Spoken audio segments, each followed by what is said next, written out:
Bukannya uang yang jatuh para sobat, tetapi sebuah kapak melakukan mutilasi terhadap korban hingga 18 bagian.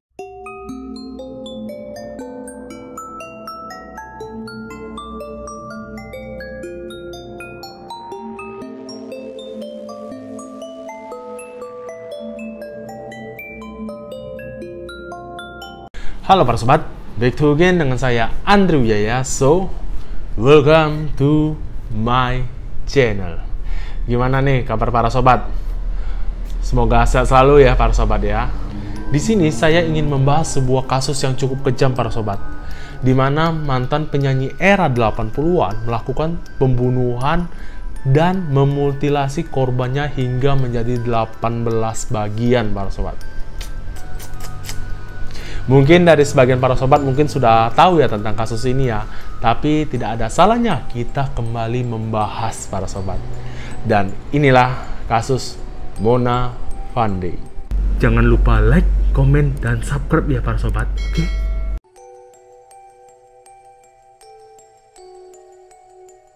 Mona Fandey atau Masna Ismail lahir pada 1 Januari 1956 di Kangar Perlis, Malaysia. Dari kecil, Masna ini memiliki sebuah impian besar di mana ia ingin menjadi seorang penyanyi para sobat. Dan keinginannya itu dapat terwujud pada tahun 1987, di mana pada saat itu ia meluncurkan album pertamanya yang berjudul Diana.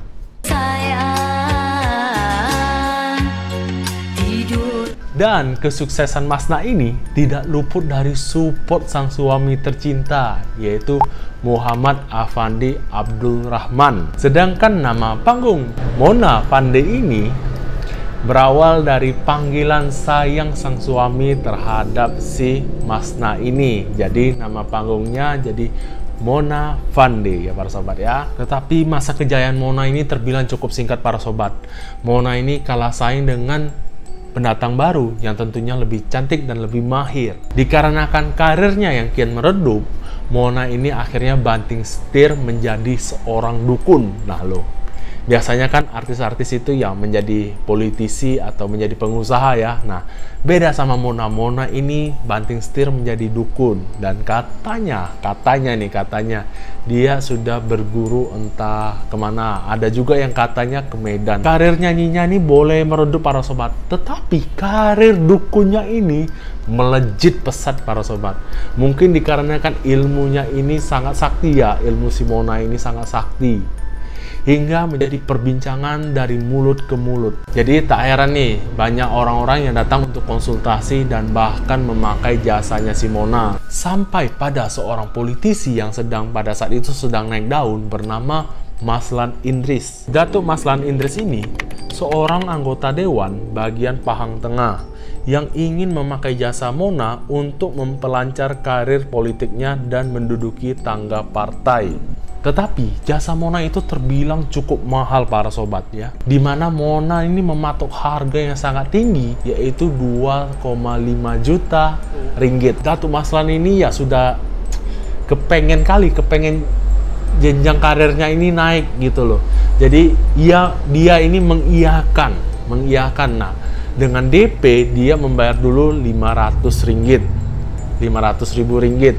Tetapi Mona bilang, nggak bisa gitu pak, masa cuma 500 ringgit ya kan. Nah, akhirnya diberikan lagi beberapa puluh sertifikat tanah kepada si Mona ini untuk meyakinkan niat dari Datuk Maslan ini. Aku kepengen loh nih, buktinya nih aku bayar segini banyak gitu loh. Di sini Mona berjanji akan memberikan sebuah jimat berbentuk tongkat dan peci yang konon katanya asalnya ini dari Indonesia, yang dipakai oleh Bapak Republik Indonesia kita, yaitu Bapak Soekarno. Pada tanggal 13 Juli 1993, Datuk Maslan ini diminta oleh Mona untuk ikut andil dalam upacara sihir hitam di rumahnya Mona. Datuk Maslan ini akhirnya datanglah ke rumahnya si Mona ini.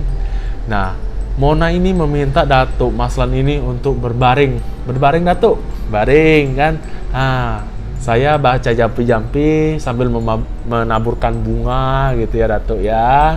Datuk pejamkan mata. Bayangkanlah Datuk, bayangkan uang itu datang dari atas Datuk ya. Pejamkan mata, bayangkan uang itu datang dari atas sambil saya menaburkan bunga Datuk. Datuk inilah, pejamlah Datuk nih kan. Pejam, dibayangkannya lah uang itu jatuh dari atas langit kan.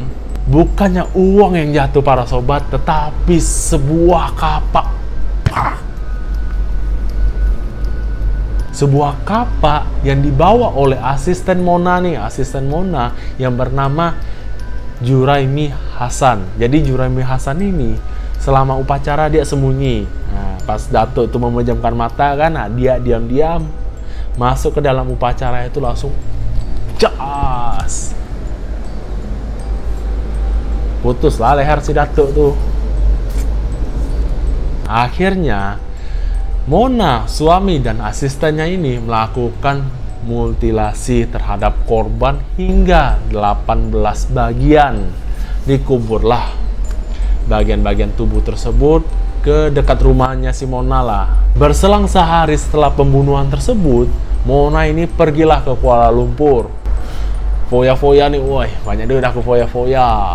Jadi OKB aku kan. Nah, bahkan si Mona ini membeli mobil Mercedes-Benz dengan uang tunai. Gila, uang tunai segepok loh dia bawa uang tunai itu. Dan tak lupa melakukan perawatan wajahnya nih, didempul lah wajahnya tuh, didempul biar katanya sih lebih awet muda para sobat. Tunggu. Dari mana duitnya si Mona ini? Bahkan dia bisa membeli mobil Mercedes-Benz dengan uang tunai.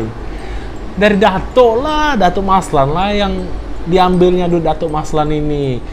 Terakhir kali Datuk Maslan ini terlihat, Datuk ini sedang menarik uang cash sebesar 300.000 ringgit, para sobat. Berhari-hari Datuk ini nggak pulang nih, Datuk Maslan ini nggak pulang. Pasti keluarganya ini pasti cemas lah, kemana lah Datuk ini ya. Akhirnya dari pihak keluarga ini melaporkan juga lah hilangnya Datuk Maslan ini ke polisi.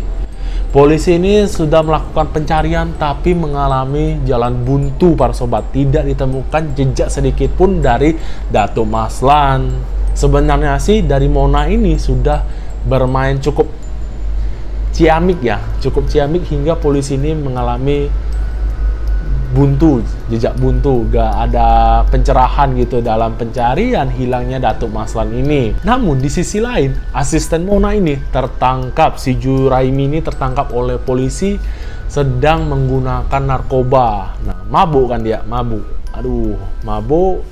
Nah, ditangkaplah oleh pihak kepolisian Malaysia ini kan. Nah, entah gimana sampai akhirnya keceplos nih. Si Juraimi ini keceplos nih. Aduh, aku yang membunuh Datuk Maslan. Nah, lu. Kaget polisinya, para sobat. Kaget polisinya. Datuk Maslan ini kan menghilang. Kok dia ngomong dia yang membunuh si Datuk Maslan ini? Akhirnya diusutlah kasus tersebut. Nah, si Juraimi ini akhirnya membeberkan kalau aku yang membunuh, aku bunuhnya di mana, dan aku kuburnya di mana. Nah, datanglah polisi itu kan, geledah-geledah rumah si Mona ini. Akhirnya mayat dari Datuk Maslan ini ditemukan terkubur, para sobat. Tertangkaplah si Mona, suami, dan juga ya asistennya ini emang sudah tertangkap sih ya. Pada tahun 1995, akhirnya Mona, Afandi, dan juga si asisten ini, Juraimi ini, dihadapkanlah ke juri persidangan, dinyatakan bersalah, dan divonis dengan hukuman mati, hukuman gantung, para sobat. Dan uniknya si Mona ini, bukan unik lah ya, gilanya si Mona ini, dia bukan merasa perasaan bersalah gitu, enggak. Dia malah selama persidangan itu full senyum ya, cengengesan ya, ada wartawan, say hello, hai ya. Mau difoto ya, bentar, pose dulu si Monanya, ceklek. Gila si Mona ini. Dan setelah melewati berpuluh-puluhnya persidangan, Mona ini cuma berucap, saya senang dan sangat berterima kasih terhadap masyarakat Malaysia. Wow. Jadi dia berterima kasih tuh, wah, aku terkenal ya. Aku terkenal nih, oh, ya. Kau emang terkenal, Mona. Cuman terkenal akan tindak kejahatan kau. Paham? Eksekusi mereka bertiga ini diadakan pada tanggal 2 November 2001 di penjara Kanjang pada pukul 5:59 pagi. Akhirnya eksekusi dimulai, mata mereka ditutup ya, kepala mereka ditutup dengan kain hitam, tangannya diborgol, dan lehernya ini dipasangkan tali gantung. Setelah eksekusi dilakukan, tubuh mereka ini dibiarkan 1 jam lamanya untuk memastikan tidak adanya tanda-tanda kehidupan setelah dicek oleh dokter. Dan konon katanya, sebelum dilakukannya eksekusi ini, biasa ada kata-kata terakhir nih dari terhukum ya. Sebelum kau dieksekusi, apakah ada kata-kata terakhir yang ingin kau ucapkan? Nah, Mona dengan PD-nya mengatakan bahwa aku takkan mati. Itulah kisah dari seorang penyanyi yang beralih profesi menjadi seorang dukun, Mona Fandey. Gimana menurut para sobat? Apakah ada yang lebih sadis ketimbang Mona? Silakan komentar di bawah. Sekian dari saya hari ini, dan nantikan konten-konten saya yang lainnya.